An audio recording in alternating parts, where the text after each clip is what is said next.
Question numéro 7. Le Coran et de nombreux récits prophétiques nous montrent que les pieux prédécesseurs, lorsqu'ils commettaient des péchés, ils se repentaient rapidement. J'aimerais savoir quelles sont les différentes formes de repentir. Par la prière surrogatoire, invocation avec regroupement élevé des mains, ou par le simple zikr ou autre. Car j'ai tendance, suite à un péché, de me dire, j'attends l'heure de la prière, puis j'oublie. Alors ce qui vient dans le Coran, c'est qu'Allah subhanahu wa ta'ala nous demande de nous repentir. Et Allah subhanahu wa ta'ala a fait des éloges, n'est-ce pas, de ceux qui se repentent. Allah subhanahu wa ta'ala dit, Surat 3 au verset 135, selon la traduction rapprochée, Allah subhanahu wa ta'ala dit, selon la traduction rapprochée, et pour ceux qui, s'ils ont commis quelque turpitude ou causé quelque préjudice à leurs propres âmes, donc en désobéissant à Allah, se souviennent d'Allah et demandent pardon pour leurs péchés. Et qui est-ce qui pardonne les péchés sinon Allah? Et qui ne persiste pas sciemment dans le mal qu'ils ont fait. Donc ceux-là qui ne persistent pas sciemment dans le mal qu'ils ont fait, ceux-là ont pour récompense le pardon de leur Seigneur, ainsi que les jardins sous lesquels coulent les ruisseaux, pour y demeurer éternellement.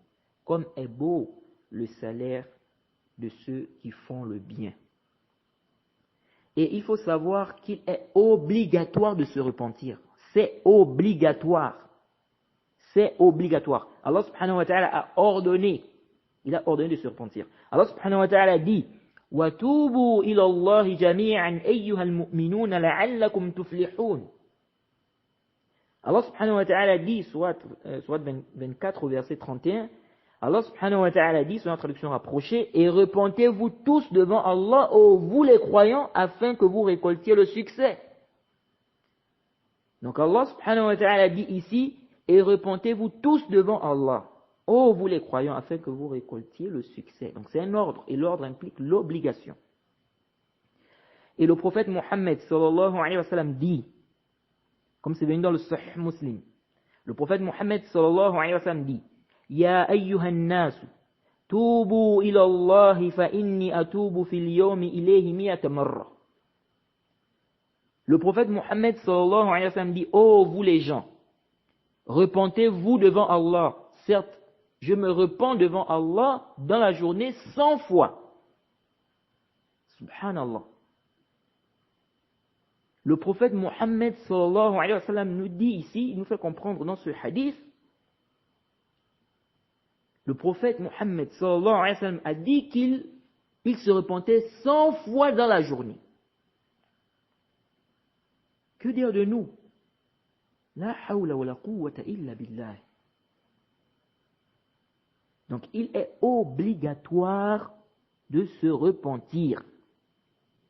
Et il est obligatoire de se repentir rapidement. Aussitôt, il ne faut pas retarder le repentir.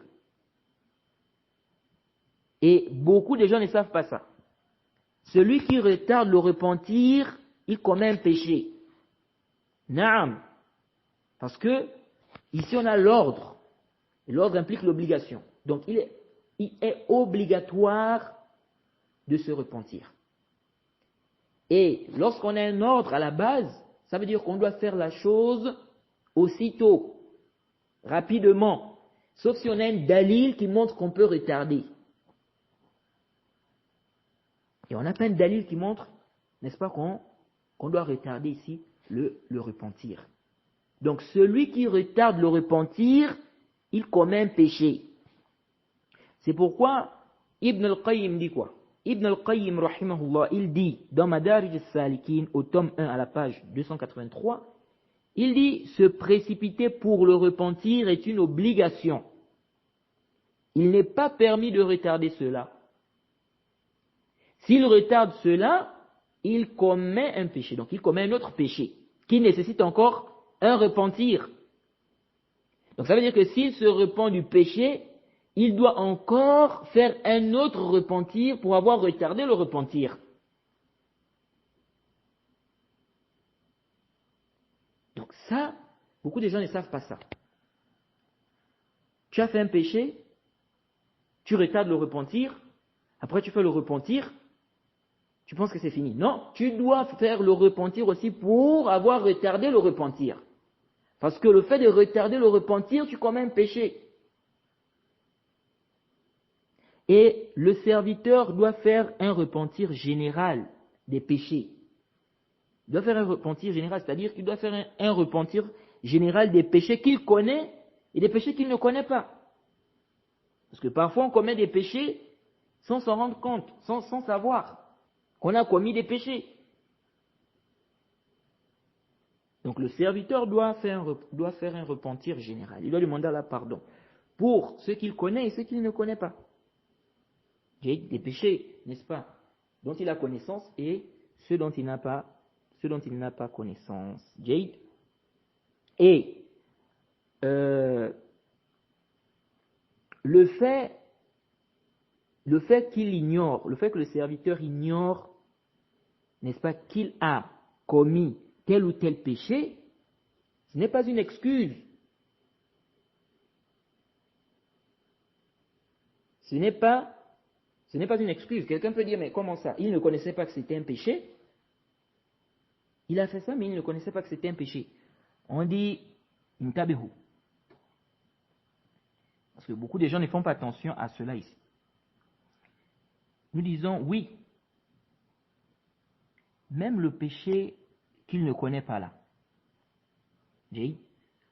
le fait qu'il ignore que c'est un péché, il a fait ça, mais il ignore que c'est un péché.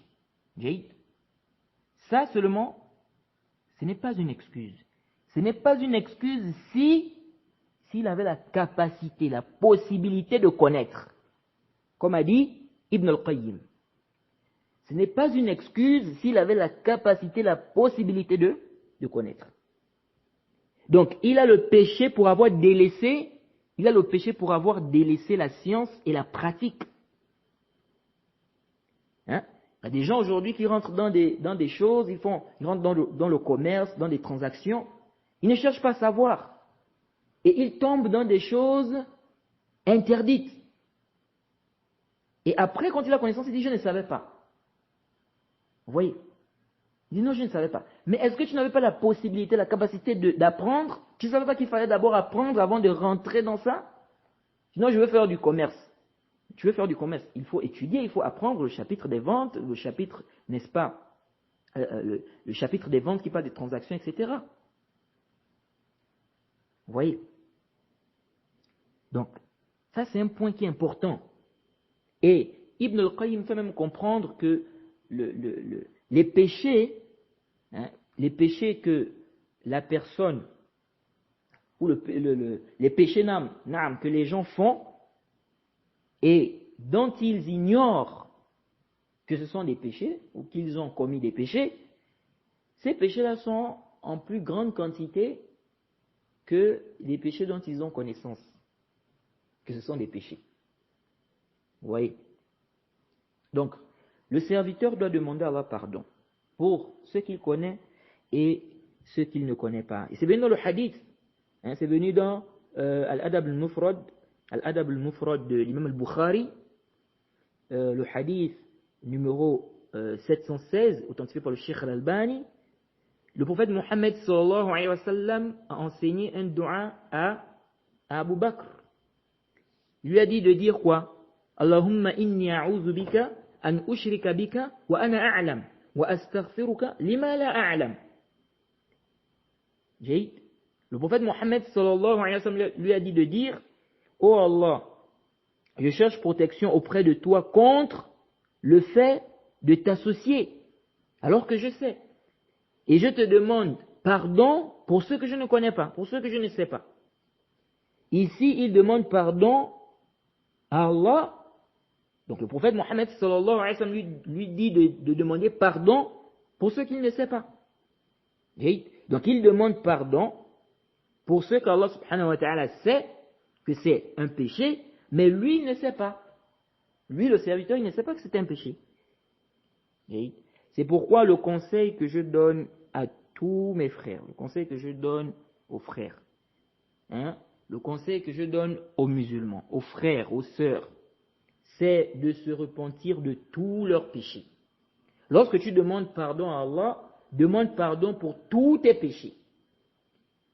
Même si tu ne te souviens pas de certains péchés, demande à Allah pardon pour tous tes péchés. Et le Cheikh al-Islam Ibn Taymiyyah, dans Fatawa al-Kubra, au tome 5, à la page 281, qu'est-ce qu'il dit là-bas? Il dit, celui qui se repent de tous ses péchés, donc tout en réunissant les conditions du repentir, cela efface tous ses péchés, même s'il ne se rappelle pas de chaque péché au moment où il se repent de tous ces péchés-là. Donc tous ces péchés-là sont pardonnés. Sauf que le Cheikh al-Islam Ibn a dit, sauf s'il y a quelque chose qui empêche que le repentir englobe tous ces péchés. Comme par exemple, comme par exemple un péché, s'il se rappelle de ça, au moment du repentir, il ne va pas se repentir de ça, à cause de la forte volonté qu'il a de le faire, ou le fait qu'il croit que c'est bien. Bref, le serviteur doit se repentir de tous ses péchés. Donc, celui qui commet un péché, il doit rapidement se repentir. Donc, n'attends pas une prière obligatoire pour te repentir. Non, ni une prière surrogatoire, à un moment précis. Repens-toi aussitôt. Demande à Allah pardon. Demande à Allah pardon. Et le repentir a des conditions. Le repentir a 5 conditions. Première condition, il faut la sincérité. Tu dois te repentir sincèrement pour Allah. Pas pour qu'on te fasse des éloges, pas pour faire plaisir à quelqu'un. Tu dois être sincère. Deuxièmement, le regret. Tu dois regretter. Et ça montre que la personne est véridique dans son repentir. Troisièmement, il faut délaisser le péché de suite. Ce n'est pas tu demandes pardon et tu es en train de faire le péché. Quelqu'un est en train de faire le zina, qu'Allah nous en préserve, et pendant qu'il est en train de faire le zina, il dit, oh Allah, pardonne-moi. Il est là en train de faire le zina. Non. Tu dois délaisser le péché. Ça, le repentir là n'est pas accepté. Tu dois délaisser le péché. Quelqu'un est en train de consommer de l'alcool. Il consomme, il dit, oh Allah, pardonne-moi. Il ne fait que consommer de l'alcool. Et il dit, oh Allah, pardonne-moi. On dit non. Ça c'est la moquerie, ça. Regardez même déjà même entre nous. Si tu as fait quelque chose à quelqu'un, et tu viens lui dire, je te demande pardon, je regrette, mais pendant que tu dis ça, tu es toujours en train de lui faire la même chose. C'est acceptable, ça? Ça c'est la moquerie. Tu viens, tu lui dis, je te demande pardon, je regrette et tout ça, mais pendant que tu dis ça, tu es en train de lui faire la même chose. Non.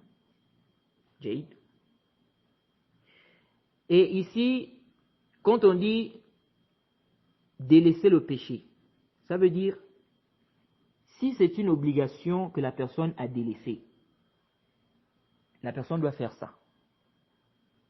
Si c'est une obligation que la personne a délaissée, la personne doit faire ça. Par exemple, la zakat. Quelqu'un n'a pas donné la zakat. Il a délaissé une obligation. Donc, quand il va se repentir, il doit donner la zakat. Si c'est une chose interdite, prohibée, il doit la délaisser. Par exemple, la fornication, le zina. Donc, tu dois délaisser. Ce n'est pas tu es en train de faire le zina, tu dis, oh Allah, pardonne-moi. Non. Et si la chose ici a un rapport avec le droit de quelqu'un, tu dois, n'est-ce pas, donner à la personne son droit. Exemple, si tu as volé l'argent de quelqu'un, si c'est entre toi et Allah, si le péché c'est entre toi et Allah, ici il suffit que tu te repentes. Tu te repens, donc c'est entre toi et Allah. Mais si c'est un rapport avec le droit de quelqu'un, tu dois donner à la personne son droit. Exemple, tu as volé l'argent de quelqu'un. Et ici, intabihu. Si c'est entre toi et Allah, si le péché c'est entre toi et Allah, Jay, ça n'a pas un rapport avec, ça n'a pas un rapport avec le droit de quelqu'un. Ici, là, tu te réponds. C'est entre toi et Allah. Et tu n'as pas à propager ça, à propager ce péché-là. J'ai fait ceci, je fais cela. Non. Jay. Donc les gens ne sont pas au courant de ça, tu caches. Jay. Sauf, bon, il y a un cas, des savants disent, par exemple, le cas de celui qui a fait, par exemple, le zina. C'est-à-dire, il y a un had, par exemple. Jay. Certains savants disent, il peut partir, il va voir, n'est-ce pas, le chef, donc celui qui applique les sentences, il va dire que j'ai commis, n'est-ce pas, l'adultère, hein, ou bien j'ai commis tel péché, je veux qu'on applique la sentence sur moi. Il y a des savants qui disent que c'est mieux de cacher. La personne cache cela. Alors, si, donc je reviens ici sur le cas où c'est un rapport avec le droit de quelqu'un. Si par exemple tu as volé l'argent de quelqu'un, les savants disent quoi? Tu dois rendre cet argent-là. Tu dois rendre cet argent-là. Si la personne est morte, tu donnes aux héritiers. Tu donnes aux héritiers de la personne. Si tu as frappé quelqu'un, tu vas le voir. Donc il ne suffit pas seulement de te repentir, de dire non, j'ai demandé Allah pardon. Non, tu as frappé quelqu'un. Tu vas le voir. N'est-ce pas, tu as frappé quelqu'un injustement, tu vas le voir et tu lui dis de te frapper aussi là où tu l'as frappé. Là où tu l'as frappé.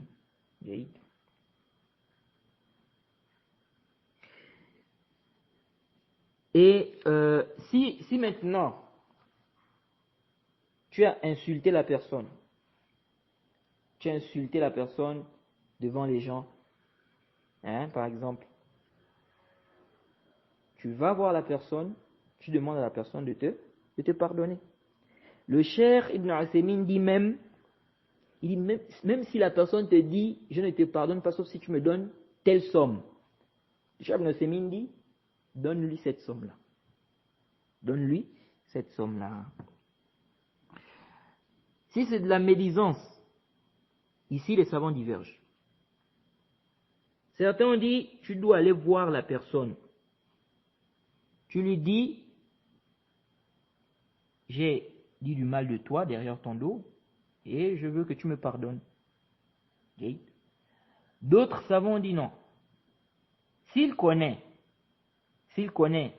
que tu as parlé, n'est-ce pas, sur lui, n'est-ce pas, donc tu as dit du mal de lui derrière son dos, donc tu as fait de la médisance sur sa personne, ils disent, s'il connaît ça, il sait que tu as fait cela, ils disent oui, là tu vas le voir, tu lui demandes pardon. Mais s'il ne connaît pas, ils disent, s'il ne connaît pas, ici qu'est-ce que tu fais? Ils disent, c'est pas nécessaire ici, bien tu n'as pas forcément à aller le voir. Donc qu'est-ce que tu fais? Ils disent ici, là, tu n'as pas à aller le voir, tu fais ses éloges, tu parles de lui en bien, là où tu as fait la médisance sur lui. Et tu demandes pardon à Allah pour lui. Donc tu demandes à Allah de lui pardonner. Quatrième condition. Donc ça c'était la troisième condition. Donc la troisième condition c'est quoi? C'est que tu dois délaisser, n'est-ce pas, le péché. Et comme on a dit, si le péché, n'est-ce pas, a un rapport avec, si c'est un rapport avec le droit de la personne, tu dois rendre le droit de la personne. Quatrièmement, la quatrième condition, on va dire, la quatrième condition, prendre la résolution de ne plus refaire le péché en question. Donc décider de ne plus refaire ce péché-là. Ici, la condition, ce n'est pas ne plus revenir sur ce péché-là. Non. Prendre la ferme résolution de ne plus refaire cela. Maintenant, il se peut C'est après 2 jours, après 3 jours, après une semaine, tu as encore une faiblesse, tu tombes dans le péché. Là, il faudra faire encore un autre repentir. Donc la condition ici, c'est quoi? C'est prendre la ferme résolution de ne plus revenir sur ce péché-là. Donc tu décides, tu prends la ferme résolution de ne plus faire ce péché. Donc ce n'est pas tu dis tu te repens, mais dans ton cœur, ton intention c'est que demain tu peux encore faire. Non, ça c'est pas un repentir sincère. C'est pas accepté. Parce que toi, ici, tu n'as pas pris la ferme résolution de ne plus refaire le péché. Ici, là, toi, tu demandes pardon, mais dans ton intention, c'est que demain, tu vas encore faire. Hein? Ou bien dans quelques minutes, tu vas encore faire. Non. Donc, il faut prendre la ferme résolution de ne plus refaire le péché. Et 5e condition, le repentir doit se faire dans un temps où le repentir est accepté. Ça doit être avant la mort, ça doit être avant que le soleil ne se lève à l'ouest. Avant que le soleil ne se lève à l'ouest. Donc ça doit être avant la mort. Car Allah subhanahu wa ta'ala dit وَلَيْسَتِ التَّوْبَةُ لِلَّذِينَ يَعْمَلُونَ السَّيِّئَاتِ حَتَّى إِذَا حَضَرَ أَحَدَهُمُ الْمَوْتُ قَالَ إِنِّي تُبْتُ الْآنَ وَلَا الَّذِينَ يَمُوتُونَ وَهُمْ كُفَّارٌ. Allah subhanahu wa ta'ala dit, sur la traduction rapprochée, soit 4 verset 18, mais l'absolution n'est point destinée à ceux qui font de mauvaises actions jusqu'au moment où la mort se présente à l'un d'eux et qui s'écrie « Certes, je me repens maintenant ». Non. Ici, là, ce n'est pas accepté. Ici, là, ce n'est pas accepté. Donc, Allah subhanahu wa ta'ala dit sur la traduction rapprochée, mais l'absolution n'est point destinée à ceux qui font de mauvaises actions jusqu'au moment où la mort se présente à l'un d'eux et qui s'écrit « Certes, je me repens maintenant ». Non plus pour ceux-là qui meurent mécréants. Non plus pour ceux-là qui meurent mécréants. Et c'est pour eux que nous avons préparé un châtiment douloureux. Qu'Allah nous en préserve. Et ça doit également être, donc, comme j'ai expliqué, ça doit être avant que le soleil ne se lève à l'ouest. Parce que lorsque le soleil va se lever à l'ouest, le repentir ne sera plus accepté. Et ici, il y a des erreurs que des gens font par rapport au repentir. Certains ne font pas le repentir car ils ont peur encore de revenir sur le péché. Ils disent ça c'est une erreur. Fais le tawbah, repens-toi. Repens-toi, réunis les conditions du repentir. Maintenant, si après, n'est-ce pas, tu tombes encore dans le même péché, il faudra encore faire un autre repentir. Mais ne dis pas que tu ne fais pas le repentir parce que tu as peur que demain tu vas encore tomber dans le péché. Non. Demande à Allah pardon, réunis les conditions du repentir, prends la ferme résolution de ne plus revenir sur ce péché. Donc il ne faut pas, n'est-ce pas, ne pas te repentir ou délaisser le repentir sous prétexte que tu as peur, peut-être demain, après-demain, tu vas encore tomber dans le péché là. Il faut te repentir, il faut réunir les conditions du repentir. Il faut prendre la ferme résolution de ne plus revenir sur le péché. Certains ont peur de perdre leur rang. Ils ont peur de perdre leurs suiveurs. Donc ils ne veulent pas se repentir. Ils ne veulent pas dire, bon, je me suis trompé, j'ai égaré des gens, je vous avais égaré, je demande à Allah pardon, etc. Non, ils ne veulent pas faire ça. Donc, ils restent là avec des égarements. Il ne veut pas, n'est-ce pas, se repentir. Il reste avec des égarements parce qu'il a peur de perdre ses suiveurs. Il a peur de perdre son rang. Vous voyez, il a peur de perdre son rang. Ça, c'est dangereux.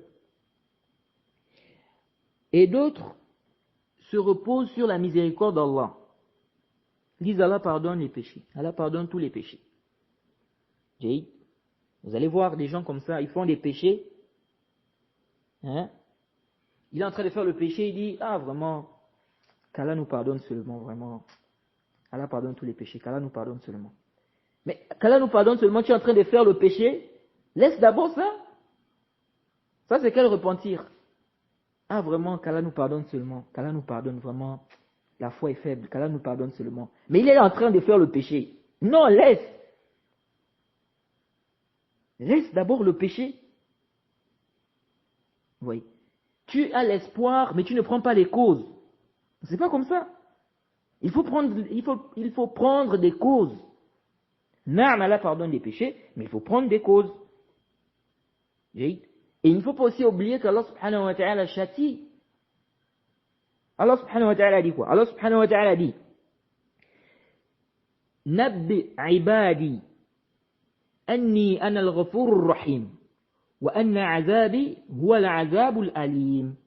Soit 15 au verset 49 à 50. Allah subhanahu wa ta'ala dit, sur la traduction rapprochée, informe mes serviteurs que c'est moi le pardonneur, le très miséricordieux, et que mon châtiment est certes le châtiment douloureux. Donc, Allah subhanahu wa ta'ala dit, il dit au prophète, il dit, informe mes serviteurs que c'est moi le pardonneur, le très miséricordieux, et que mon châtiment est certes le châtiment douloureux. Donc, toi tu as seulement retenu, informe mes serviteurs que c'est moi le pardonneur, le très miséricordieux, et tu as mis l'autre parole où? Et que mon châtiment est certes le châtiment douloureux. Ça, tu as mis ça où? Oui. Donc, il ne faut pas se reposer sur la miséricorde et ne pas prendre les causes. Il faut prendre les causes. Jaïd. Et généralement, quand les gens qui retardent le repentir, la personne retarde le repentir, la personne se dit quoi? La personne se dit qu'elle va vivre encore. Mais qui te dit que tu vas vivre demain, après-demain? Qui te dit que tu vas même vivre dans les heures qui suivent, dans les minutes qui suivent? Qu'est-ce que tu en sais? Dans les secondes qui suivent. Et même si tu vis, peut-être que tu auras du mal à délaisser le péché après. Et donc, ça va être, au lieu d'un péché, ça va être 2. Ou 3 même, ou plus. Vous voyez? Donc, d'abord tu auras le péché que tu as eu à faire. Tu as le péché d'avoir retardé le repentir. Tu as le péché, n'est-ce pas, d'avoir encore fait le même péché. Vous voyez? Donc vraiment, la personne doit se précipiter. La personne doit se repentir. La personne ne doit pas retarder le repentir. Ne retardez pas le repentir. Tu as commis un péché, aussitôt il faut demander à la pardon. Donc, ce n'est pas une condition d'attendre d'abord la prière obligatoire, une prière obligatoire. Non. Ce n'est pas une condition d'attendre aussi une prière surrogatoire. Ce n'est pas une condition. Ce n'est pas mentionné que parmi les conditions, n'est-ce pas?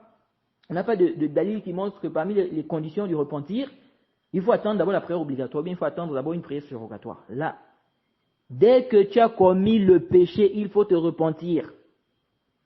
Il faut demander à la pardon. Il faut réunir les conditions. Il faut réunir les conditions. Si la personne a demandé à la pardon, la personne a réuni les conditions du repentir, le repentir est valable. Le repentir est valable.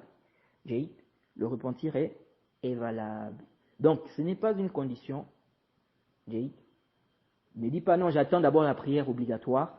Ou bien ne dis pas non, j'attends d'abord telle heure pour faire telle prière. Demande à Allah pardon. Demande à Allah subhanahu wa ta'ala pardon. Et il faut réunir les conditions du repentir.